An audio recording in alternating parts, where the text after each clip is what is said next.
Action figure reboots. Sponsored by Pearson Art. Hello, and welcome back. Today we're looking at a Mego Klingon, released in 1974 as part of the Star Trek line, which included Captain Kirk, Mr. Spock, Dr. McCoy, and Mr. Scott. Now, to be honest, I never really liked Star Trek when I was a kid. Uh, I remember it being on television, I remember the cartoon, but I never really got into it. But my friend had these, and I thought they were pretty good. Actually, they looked like the characters I saw on TV. I just didn't really know who they were, but I did know he was the villain, and I always thought this was really a nice figure, really well put together. But about 5 years later, we had a local channel in my area that would show these at midnight during the week, during the summer, so I didn't have to get up for school. So I started watching it, and I really liked it.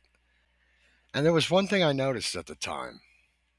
None of the Klingons that appeared on any of the episodes looked anything like the version that Mego made.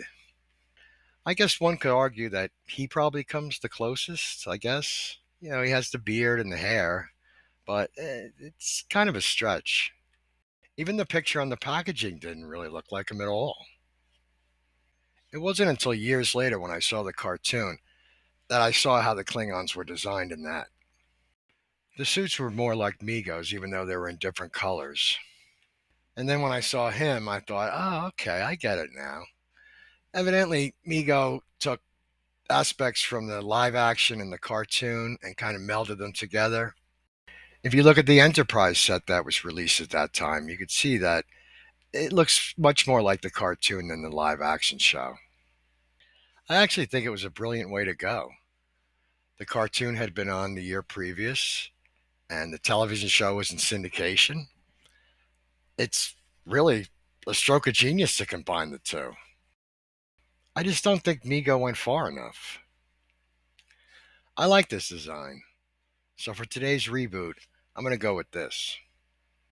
So I picked up this Klingon figure off of eBay, and as you can see, it's not really in great shape. It's not in horrible shape. It's a good rough sketch, a perfect starting point. So I took the head and I modified it, and this is what I came up with. I like the way this came out. I was actually able to dye this head. I say that because some final heads you can't dye. This one actually came out really nice. And what's good about dyeing these heads is that it doesn't affect the paint at all. Okay, we have the head. Now we need the body. Now this figure had the standard Mego body, but for this I want to try something different. I never really liked the boots on this figure. I always felt like they were a little bit too big. So I'm going to be going with these molded bootlegs that the crew members had. Mego made two bodies for this figure, the Type 1 and the Type 2. Now, I like the way the shirt fits on the Type 1, but I like the way the pants fit on the Type 2. But the problem is that they're not really compatible. So I took the chest pieces from both of them and I combined them to make this. I know it isn't pretty, but you're never going to see it anyway. But the top piece is a Type 1, the bottom part is a Type 2, and now it's compatible. Okay, we have our body. Now for the suit. If you look at this suit that I got, you can see that it's got some kind of sun damage, or I didn't know if it was like a chemical, or I know it wasn't bleach that poured on it, but the color was bad, but otherwise it was in pretty good shape. So I wanted to use it. But I wasn't sure if I could dye it because that's the only way you could really fix something like that. Now, you can't really dye anything that's stained with Clorox, so I didn't know if this was sun damaged or maybe something spilled on it that the dye wouldn't have covered. So to test it out, I started with this navy blue dye because I figured if it doesn't work, then get rid of the suit and pick up another one. Because truth be told, I think the color was fine. If this suit wasn't damaged, I probably wouldn't have done anything with it. And it actually worked out pretty nice. It covered everything, but now it was navy blue. I wasn't really that crazy about that color, so I wanted to try something new. So I went with this color graphite. It's not really black, it's more of like a charcoal gray. And I don't know, I had seen some samples of it and I wanted to check it out, so I tried that. And I was very happy with the results, as you'll soon see. For the final pieces, I'm going to use these hands that I actually dyed with the head. These are from a Doc Mego body. I'll leave a link in the description. I use these because they're unlike the vintage hands that are kind of a hard plastic. These are more rubber, and you could dye them.